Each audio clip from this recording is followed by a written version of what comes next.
At the end of Othello, the man who was responsible for every corpse on the stage gets asked the only question that matters, but he refuses to answer it.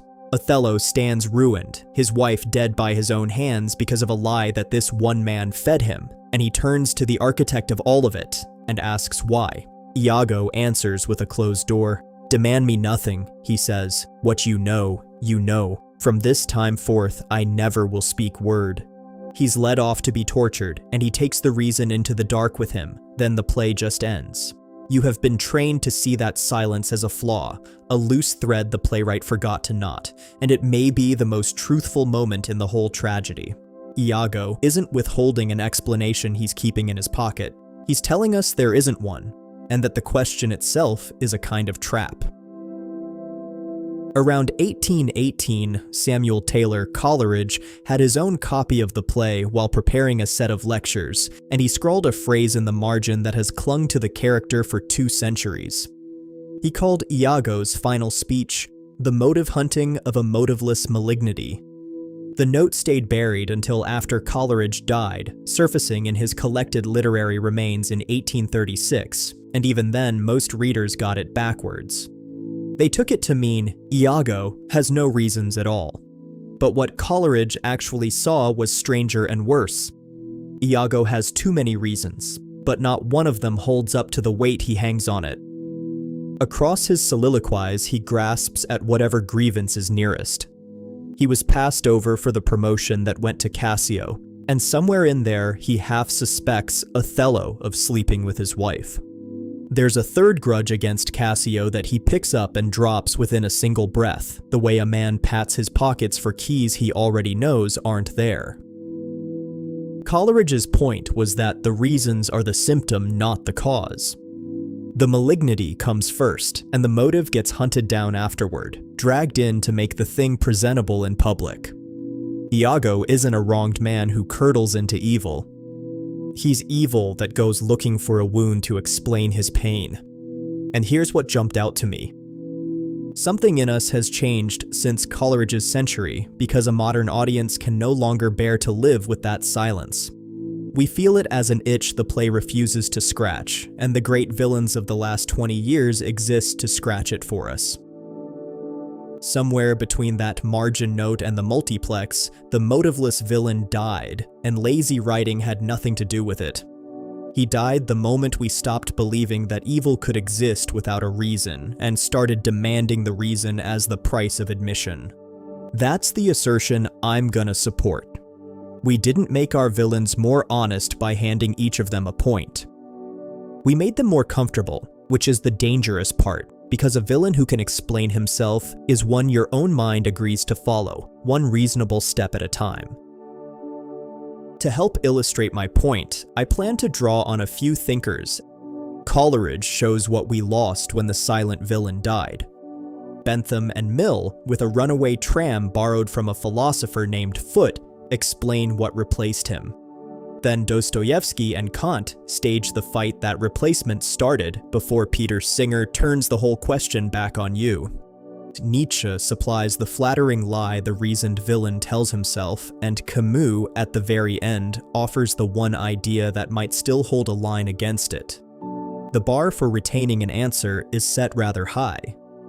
A good answer has to explain why "he's just evil" stopped working on us, when it worked perfectly well on every audience for hundreds of years. And it has to say plainly what it costs a culture to insist that every monster comes with a footnote. There's a reason this character is older than Shakespeare, by the way. Iago descends from the vice, the stock figure of medieval morality plays, who needed no backstory because everyone understood he was the principle of sin-given legs. Shakespeare inherited that figure and made him terrifying by keeping his motivelessness while stripping away the cartoon aspect, and we have spent the centuries since trying to put the explanation back in. Iago kept his silence, and I'm curious to understand why we might not be able to. In 2018, the highest-grossing film of the year gave its longest stretch of screen time to its big bad villain, a purple giant who wanted to murder half of everything alive, while the heroes waited around the edges for their scenes. Avengers: Infinity War is measured in minutes, a Thanos-centered film. He gets a story arc, the loss, the moral reasoning, the single tear, and the ending where he wins. That storytelling choice would have been close to unthinkable in 1995, and by 2018 it felt run-of-the-mill, and the distance between those two dates is where the paradigm shift happened. Thanos is the photographic negative of Iago. He wants you to understand him, and the movie bends itself out of shape to make sure you do. His arguments come across as logically sound. Thanos comes from a planet called Titan, which he watched die from overpopulation and dwindling resources, and he alone proposed a fix while there was still time. Cull half the population at random, he argued, and the survivors inherit a world that can feed them. They called him a madman and exiled him, and then Titan collapsed just as he had predicted. The agony of being right while everyone he loved starved becomes the motive behind everything he does afterward. So he scales the solution up to the size of the universe. This universe is finite, he tells his adopted daughter. Its resources, finite. One snap, half of all life gone, chosen with perfect randomness so that no one can call it favoritism, and the survivors get a cosmos that can breathe again. Thanos doesn't crave power for its own sake, and the film keeps insisting on this. He treats the Infinity Gauntlet as a burden he's uniquely willing to shoulder, and he weeps when the math demands he sacrifice the one being he loves. By the time he succeeds, he's tired, and he sits down to watch the sun rise on what he calls a grateful universe, and a big slice of the audience sat in the dark and understood him. I mean that literally, and there's a strange piece of evidence for it. After the film opened, a Reddit community named Thanos Did Nothing Wrong swelled to hundreds of thousands of members. In July of 2018, its moderators proposed something that started as a joke and ended as a small monument to the whole phenomenon. They would ban half the subreddit at random in honor of the snap. The members voted for it, and they voted in droves. A single thread asking permission to cull half the community pulled in over 150,000 upvotes, with people lining up to volunteer for their own erasure to complete the bit, and Reddit's engineers actually built a bot to carry it out. On the 9th of July, half the members were banished in what the BBC reported as the largest mass ban in the site's history. The survivors threw a party, while the culled were exiled to a sister community called In the Soulstone to wait for their resurrection. Take a moment and reflect on that. A bad guy's plan was so persuasive that hundreds of thousands of strangers signed up to be its victims for fun. Nobody in 4 centuries ever built a shrine to Iago's missed promotion. The reasoned villain, though, wasn't invented by Marvel, and anyone telling you the sympathetic monster is some recent failure of nerve hasn't read the comic that broke the form open more than 30 years earlier. In 1986, Alan Moore and Dave Gibbons published Watchmen, and its antagonist is Azymandias, a man named Adrian Veidt, who was the smartest person on Earth. Ozymandias looks at a world locked in a nuclear standoff and concludes that humanity will annihilate itself unless it is given a common enemy to unite against. So he manufactures one. He engineers a catastrophe that kills roughly 3 million people in New York in an instant, staging it as an attack by an outside force, and it works. The world's superpowers stand down, the war is averted, and Ozymandias' slaughter buys the planet a peace it couldn't buy for itself. When the other heroes confront him, he says the line that ought to be carved over the entrance to this entire genre. "I'm not a comic book villain," he tells them, and he's right. Because a comic book villain wants to win, and Ozymandias only wants to be right. His last words in the book are a question to the one godlike being who might judge him. I did the right thing, didn't I? It all worked out in the end. The answer he gets is the only honest one available, but it isn't comfort. Nothing ends, Adrian. Nothing ever ends. Put Ozymandias next to Thanos, and the lineage becomes plain. Both of them ran a calculation. They sacrificed millions to save billions and achieved serenity through arithmetic, but both films refused to let you dismiss the math as madness.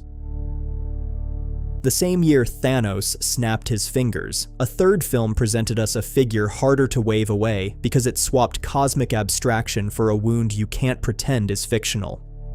Black Panther gave us Eric Killmonger, a man whose real name his own family tried to erase.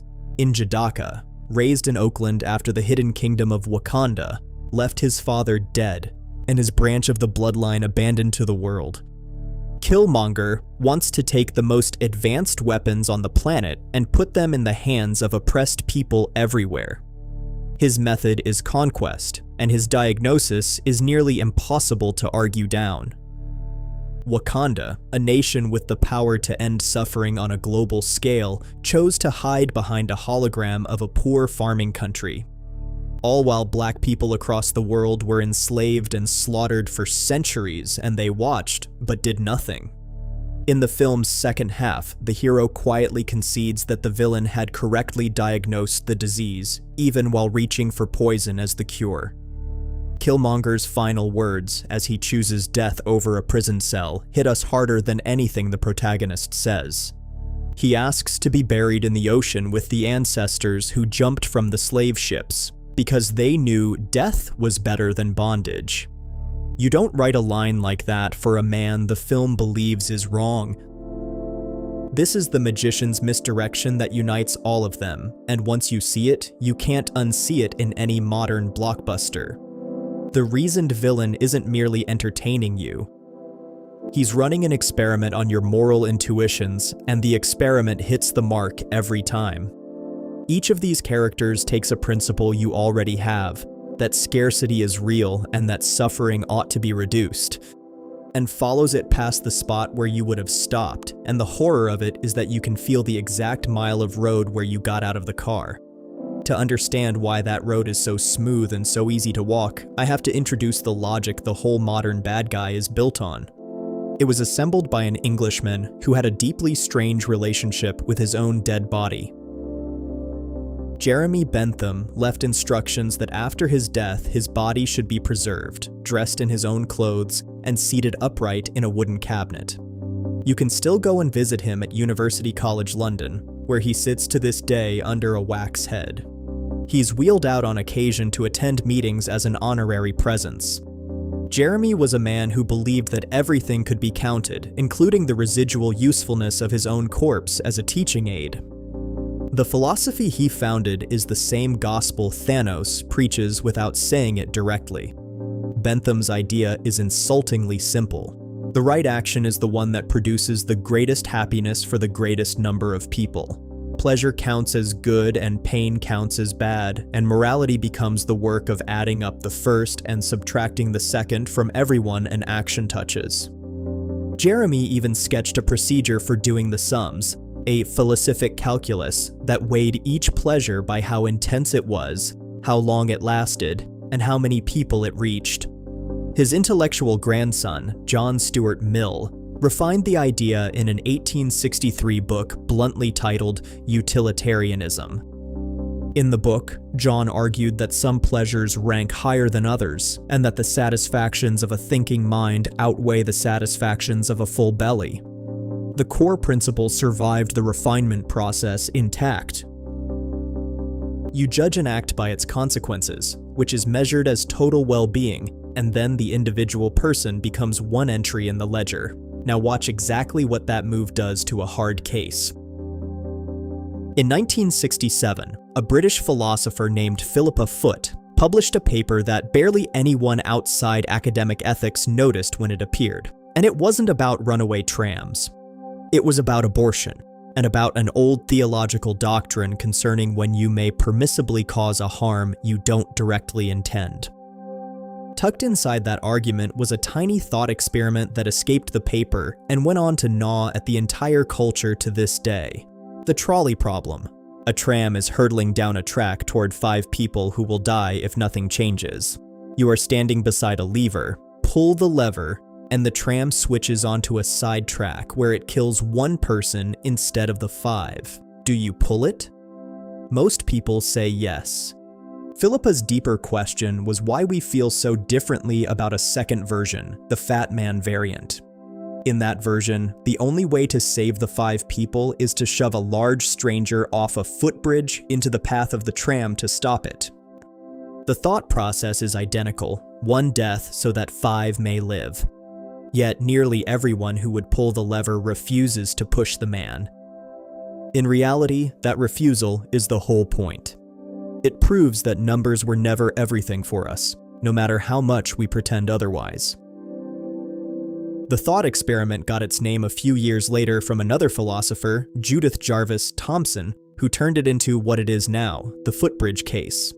She added the man on the bridge and forced the question of why a body in your 2 hands should feel so different from a switch under 1 finger. The part nobody paid attention to is that Philippa wasn't really interested in trams at all when she wrote the paper. She was testing an old principle from Catholic moral theology called the doctrine of double effect. The idea that there's a real difference between a harm you intend and a harm you merely foresee and accept. On this view, the key difference here is the lever puller only foresees the 1 death, but doesn't depend on it. The 5 would be saved regardless if the lone man jumped clear. By contrast, the bridge pusher requires the man's death. If the stranger somehow survives the fall, then 5 still die. The man on the bridge isn't a side effect of your plan to save the 5. He is the plan. Philippa's quiet suggestion was that we recoil from the bridge because we still see that line between merely using a person and harming one, a line that pure addition of bodies can't see. Thanos is the trolley problem with a god's hand resting on the lever, and he has erased the very line Philippa was pointing at. What he does isn't foresee the deaths and regret them as a side effect. Every one of the deaths is intended, because the deaths are the mechanism by which the universe gets its breathing room, which makes his snap the Footbridge case disguised to look like the lever. He has done the calculations. Billions die so that billions may live. The victim figures scrubbed clean of all the specific faces that would make us hesitate. The chosen are randomized so that no favoritism can stain the outcome, and his unnerving calm flows from the fact that he no longer feels any difference between pulling the lever or pushing the stranger. Azymandias did the same calculation, only he had to perform it with his own hands rather than a magic glove. He had to manufacture the corpses himself and then live with what he had done. That is the seduction. And I want to put a spotlight on it, because understanding it is the only defense against it. Utilitarianism feels like taking the adult position in the room. It strips away sentiment and tribal squeamishness, and it presents you with a clean procedure for any dilemma, a way to be moral with a spreadsheet open in front of you. When Kilmonger looks at Wakanda's hoarded miracles and declares that the suffering of millions outweighs the comfort of a few thousand, he's making a textbook utilitarian case. The film can't fully refute him because on paper he may be right. The trouble is that the paper has no line for the thing Judith's Footbridge exposed. On the surface, everyone knows that pushing the man onto the track is a very different act from pulling the lever, even when the body count comes out the same. Utilitarianism informs you very calmly that this knowledge is a bug to be fixed.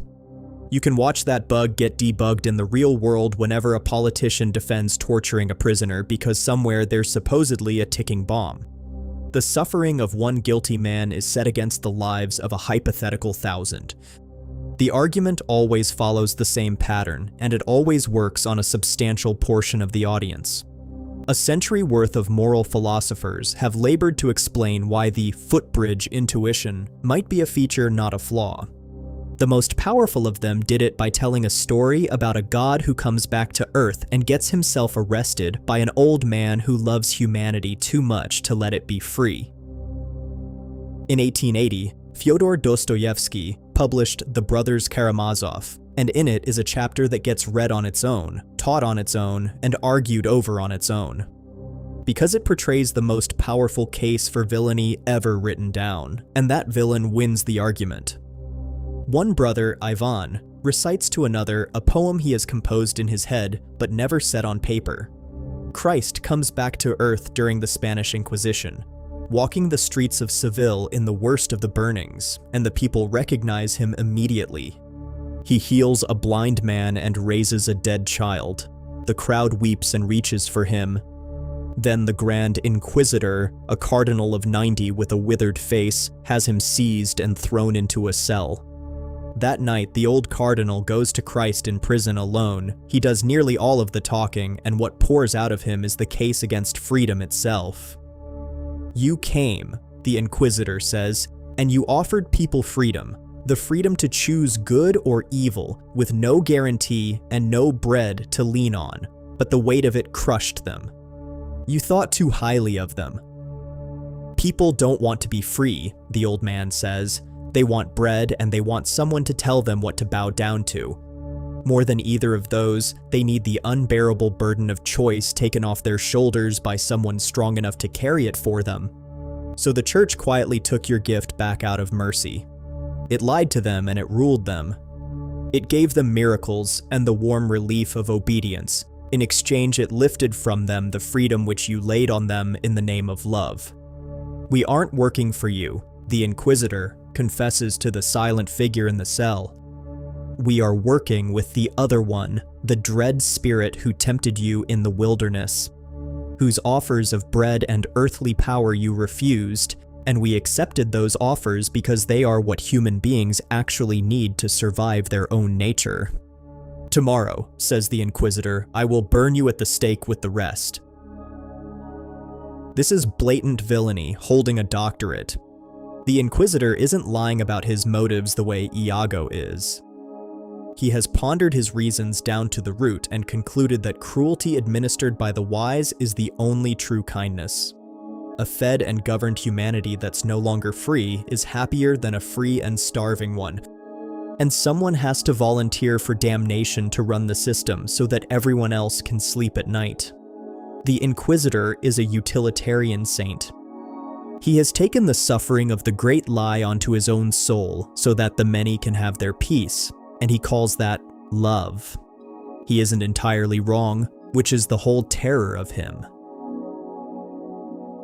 Then Dostoevsky does the one thing no reasoning can refute. Christ, who hasn't spoken a single word through all of it, stands up, crosses the cell, and kisses the old man on his bloodless lips. That is his reply. The Inquisitor shudders, then opens the cell door and lets the prisoner out into the dark night of the city, telling him never to come back. The text says the kiss goes on burning in the old man's heart, though it changes nothing in his idea.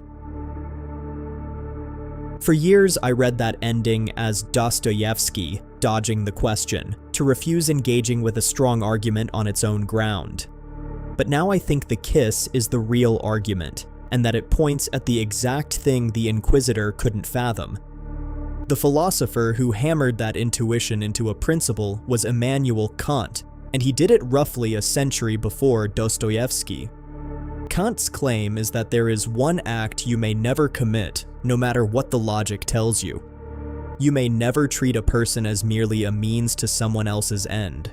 Every human being is what he called an end in themselves, a source of worth that can't be cashed out into another person's happiness. Currency you are absolutely forbidden to spend. Push the man off the footbridge and you have used him, his whole life and everything he might have become, as a tool to stop a tram. It doesn't matter that 5 were saved, because you have done the one thing that reduces a person to a quantity. This is why Philippa Foot's trolley problem splits us straight down the middle. Pulling the lever feels like redirecting a disaster that's already underway, and pushing the man feels like creating a new one. Kant believes the feeling is latching onto something objective, the single most important line in the whole of ethics. Now keep both of these truths in your head at the same time, because the paradox they make together is the reason this question never gets settled. Azymandias and the Inquisitor are right that someone always pays. Refusing to push the man is itself a choice that kills 5. Clean hands come with their own body count tucked out of sight.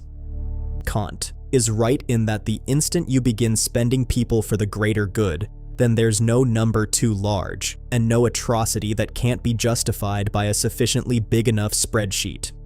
Human history is a mass grave filled by men who had done the calculations and liked the answer. Both positions are true, and both of them lead somewhere no one could actually live. But neither one is a problem you have to solve, but they are tensions you have to live with. The reasoned villain is the one who won't. He chooses a side, then shuts the other one up, and labels the resulting silence clarity. Dostoevsky wasn't done with this idea either, because 14 years earlier he had written a younger and rawer version of the same monster, a poor student who reasons his way to murder. In Crime and Punishment from 1866, Raskolnikov publishes an article dividing humanity into ordinary people who must obey the law and extraordinary people who are permitted to step over it if their vision is grand enough. A Napoleon may spill blood and history will absolve him, the young man argues, so the only real question is whether you are great enough to be exempt. He tests his theory on a worthless old pawnbroker with an axe, being certain that the murder of one parasite will fund 1,000 good deeds. The rest of the novel is his discovery that his theory was a costume, that he's no Napoleon, and that the reason he can be crushed by guilt is the same reason he was never permitted to kill in the first place. Which is all very interesting and very 19th century, except that you ran the Inquisitor's same logic yourself this morning, and never noticed you'd done it. In 1972, a young Australian philosopher named Peter Singer published an essay that has ruined more dinner parties than any other piece of modern moral philosophy. It opens with a child in a pond. You are walking past a shallow pond and you notice a small child drowning in it. You can wade in and pull the child out with no real risk to yourself. The only cost is that your shoes and trousers get soaked and ruined, a few $100s gone. Are you obligated to save the child? Of course you are. Anyone who strolled past a drowning toddler to keep their shoes dry would be a monster. You know that the instant you read it, with no second thought needed. Then Singer pulls the rug out from under you. Right now, today, children are dying of causes you could prevent, and a few $100s sent to the right organization would save one of them as reliably as wading into that pond saves the child in front of you. The dying child is farther away, out of your sight, and surrounded by other people who could also help, but mostly don't. Singer's question is whether a single one of those differences is morally real. Distance can't be the thing that matters, since a child's life isn't worth less for being born on another continent, and the same goes for whether you can see the suffering or not. Because your duty doesn't switch off the moment pain leaves your field of vision. The presence of other people who could help but choose not to gives you no cover either. No more than a crowd ignoring the same pond would excuse you walking past it. If you can accept all of that, then you are obligated to give away your money down to the point where giving $1 more would cost you as much as it helps the person receiving it. Virtually nobody does this, Singer himself included for much of his life by his own admission. This is called the demandingness objection, and people usually raise it as proof that the argument must go wrong somewhere, because surely morality can't ask that much of an ordinary person. But look at what you actually do with Singer's logic when it's in front of you. You don't refute it. You nod along with every single step, then you keep your money, and you draw a line at some level you can live with. You build your life on the comfortable side of that line. You run the trolley problem every day of your life. You divert resources that could save distant strangers toward your own small comforts, keeping the number of unsaved strangers low enough that you can sleep, but high enough that you still get to think of yourself as a decent person. That makes you a quiet utilitarian, one who has capped the demand at a survivable level, then renamed that cap conscience. And that's why Thanos resonated with you the way he did. When that purple giant explained that the universe's suffering came down to too many lives chasing too few resources, a part of you recognized that logic in your own daily lives just scaled up to the size of a god and stripped of the comfortable cap you keep on yours. He's what you would become if you ever actually finished the calculation you start every morning but abandon somewhere around lunch. The reason the motiveless villain stopped being appealing to us is buried right here in this discomfort. Iago offers your mind nothing to grip onto. His evil is a smooth, closed surface. An audience raised on therapy, root causes, and the deep conviction that every behavior has an explanation underneath it can't accept a smooth, closed surface. Because it implies that evil might be a brute fact rather than a math problem with one variable left blank. We needed Thanos to have a reason. Because if the worst thing imaginable can be reached by following a principle we ourselves hold dear, then we get to believe the trouble lives in the principle. A faulty premise we could have spotted and stepped around. What waits underneath is so much worse to contemplate. The alternative is that the capacity for atrocity requires no broken mind at all, only a working one that declines to stop thinking. Hannah Arendt sat through a trial in Jerusalem in 1961, watching a man who had organized the transport of millions of people to their deaths. What unsettled her was how ordinary this man seemed. The way he spoke in worn cliches made him seem less as like a demon, and more so a diligent functionary who had stopped picturing the cargo as people. She didn't mean that he was innocent, though. She probably felt that the thing we most desperately want to be rare and alien exists much closer to ordinary competence than any of us can comfortably stand to know. The motiveless villain let us off the hook by being a different species from us. His reasoned successor quietly removes that hook, and you can watch a whole audience flinch as it goes. You can see it most clearly in an anime about a teenager that found a notebook. In Death Note, a brilliant high school student named Light Yagami finds a book that kills anyone whose name he writes in it. He decides, with a god's confidence and a straight-A student's logic, to cleanse the world of evil by killing every criminal he can find. He tells himself he's building a paradise, and the genius of the series is that for a long stretch of it, you aren't entirely sure he's wrong. You catch yourself rooting for a serial murderer because his logic for achieving a better world keeps adding up. What makes Light the purest specimen of the reasoned villain is that the show lets you watch the separation line move in real time. The first name he wrote in the book was a man holding a daycare full of children hostage. Almost no one that watched this scene objected to Light's choice, because the math there was the lever and the choice felt obvious. By the midpoint of the series, he was killing police detectives and anyone who got in the way of his plans. The same logic that justified the daycare scene had quietly expanded to cover whoever stood between him and the world he was building. Light never had a moment where he switched from a hero to a monster, and that absence is the horror of his character. Because there was no switch, only a slope he walked down one excusable step at a time, each step justified by the one before it. The criminologist Roy Baumeister found that people who commit escalating harm essentially never experience themselves as turning evil. Instead, each new act of evil is absolved by the last one as a small, reasonable extension of an action they still believe is good. Light is that same rationale, rendered as a cartoon. The fact that it became a global phenomenon tells us that the appetite Dostoevsky diagnosed has only grown. Death Note is the Grand Inquisitor character updated for people who grew up online. An argument that a sufficiently smart and sufficiently sure young man, handed the power to edit the world as he saw fit, will reach for it and call his actions justice. So if the comfort that the reasoned villain offers is a lie, and the thought process really does run off a cliff somewhere past the horizon, then the question becomes whether any principle can counter this without retreating into Kant's clean-handed indifference to the 5 people tied to the track. There is one candidate, and the man who came up with it paid for it with his closest friendship. In 1951, Albert Camus published a book called The Rebel, and it blew up his life. He had survived the French Resistance, and he became the great moral voice of his generation.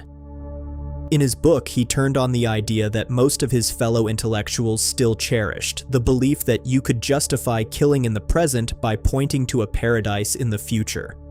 The Soviet camps were filling up, because the radical logic of that age affirmed that a measured quantity of murder now would guarantee a utopia later, but Camus said no. Jean-Paul Sartre's circle tore into Camus for this. The friendship between the two most famous thinkers in France ruptured in public, displayed out across the pages of a magazine in 1952. The two men never spoke again after this. Camus died in a car crash in 1960. So what exactly did he say that cost him Sartre's friendship? Camus began with the figure of the rebel, the slave who finally turns and tells the master no. Inside that no, he argued, there's a hidden yes. The rebel refuses a particular humiliation because he's asserting that some line in him mustn't be crossed, a value he shares with every other human being. Rebellion is born out of the recognition of a limit. And here is the peak of the whole argument. The moment rebellion forgets that limit, the very moment it announces that present suffering is acceptable in exchange for a glorious future, it betrays the exact thing it rose up to defend in the first place. It becomes the master it overthrew. The man who murders for tomorrow's happiness has abolished the limit that made his rebellion mean anything at all. Now he's just running the Grand Inquisitor's mental model behind a stronger headline. Camus called the alternative measure a feeling for proportion, for the boundary you will not cross even when the reasoning is begging you to. The reasoned villain is the figure of pure limitlessness. That's what unites Thanos, the Inquisitor, Azymandias, and Kilmonger at his worst.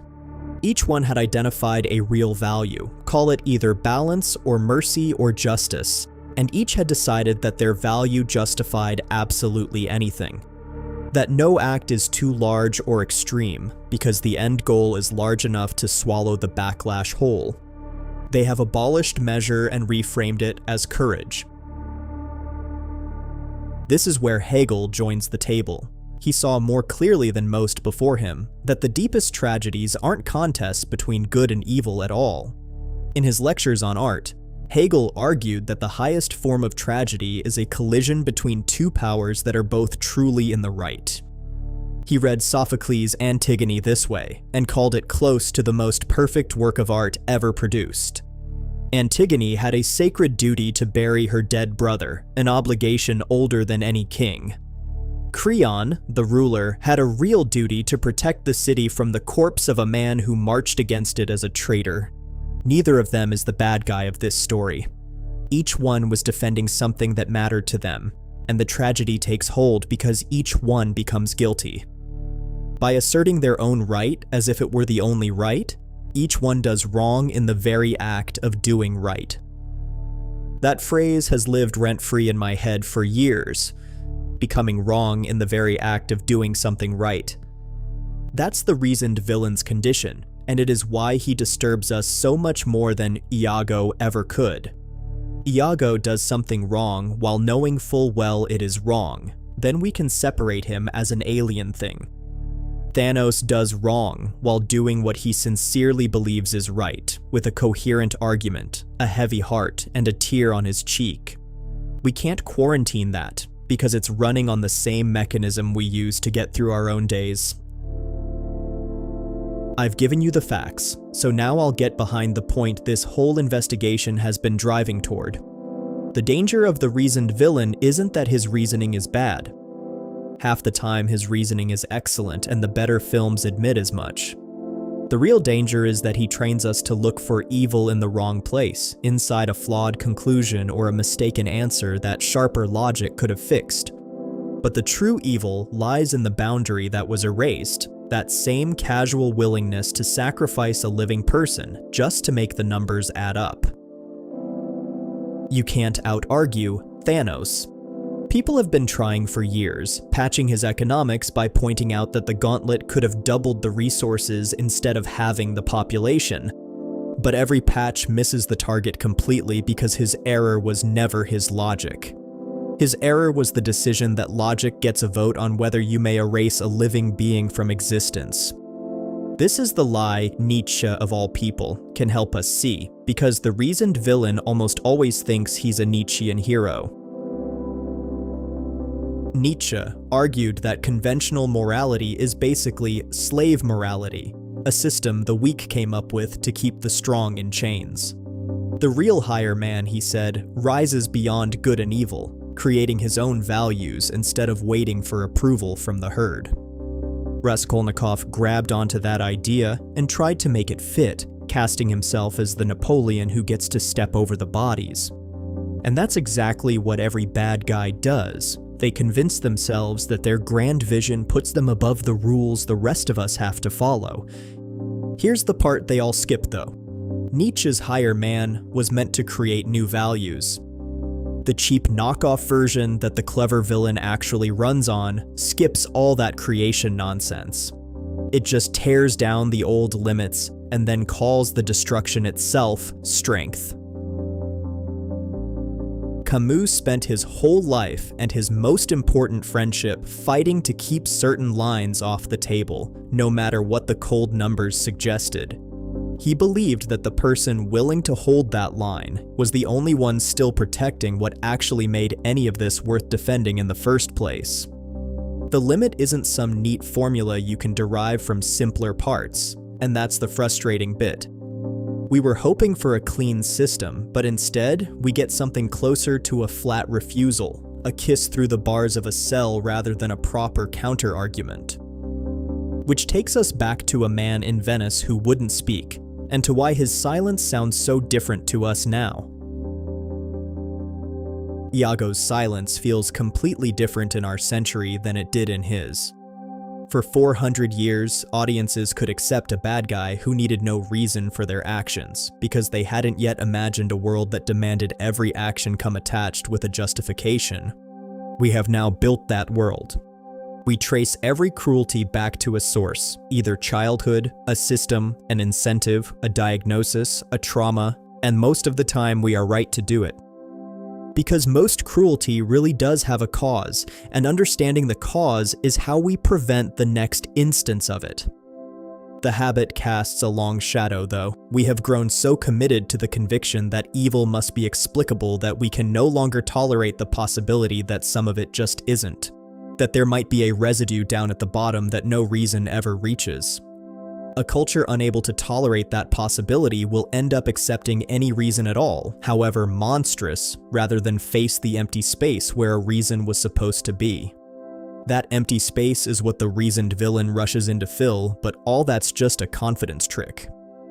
Iago hands you a reason so that you never have to look directly at the thing he is showing you, which is that the reason was always a facade. Consider the one modern villain who understood this trick completely and turned it back on the audience.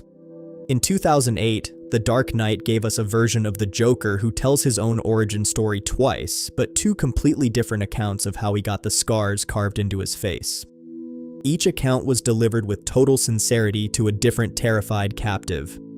We were being mocked. Hundreds of films trained us to demand the wound that explains the man, and we were given two contradictory wounds on purpose, knowing they cancel each other out. The Joker knew the demand itself was the joke he was telling. Another character, Alfred, identified the truth the Joker was made to embody, and it has become the most quoted line of the movie. He said, "Some men just want to watch the world burn." That single sentence frightens us in a way that Thanos' entire philosophy doesn't. Thanos gave us logical reasoning we could argue with, but the Joker presented us with a closed door, the same door Iago shut 400 years before. I don't actually believe the world is mostly jokers. I think most of the world quietly runs on basic, utilitarian self-interest. We just keep our demands capped at a level we can actually live with. The real danger is the ordinary person who, for a reason that makes perfect sense to them, decides to remove the cap and push it to the end. Carl Schmitt was a brilliant and deeply sinister political theorist who threw his lot in with the Nazis. He argued that all real politics comes down to a single distinction between friend and enemy, and that a community defines itself by deciding who it is willing to destroy. Our age took Schmidt's enemy and made it abstract, turning it into the half that simply has to go. It is so much easier to snap your fingers at a category than to shove one specific man off a footbridge. That abstraction is the reasoned villain's favorite tool, the thing that lets a tear roll down Thanos' cheek while 4 billion random lives end as a statistic. The hundreds of thousands of people who volunteered to be banned on Reddit in honor of Thanos were just playing a game. They weren't evil, but the game itself was a small confession. A whole culture was trying on the comfort of a god who had finished the utilitarian calculation they secretly suspected was correct, but lacked the nerve to complete it themselves. So here's where I end up after all of it. We didn't graduate from the motiveless villain into something more mature. We ran from him because he held up a mirror with nothing behind it. So we replaced him with an obvious bad guy who gave us a simple enemy and an easy excuse. Then we mistook our own relief for moral progress. The reasoned villain is more dangerous than the motiveless villain because he's the flattering one. He whispers that evil comes from a bad premise, not from removing the limit.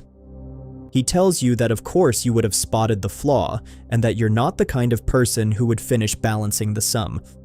Iago, refusing right to the end to give Othello the reason that would have let him sleep, was protecting us from that exact flattery. What you know, you know.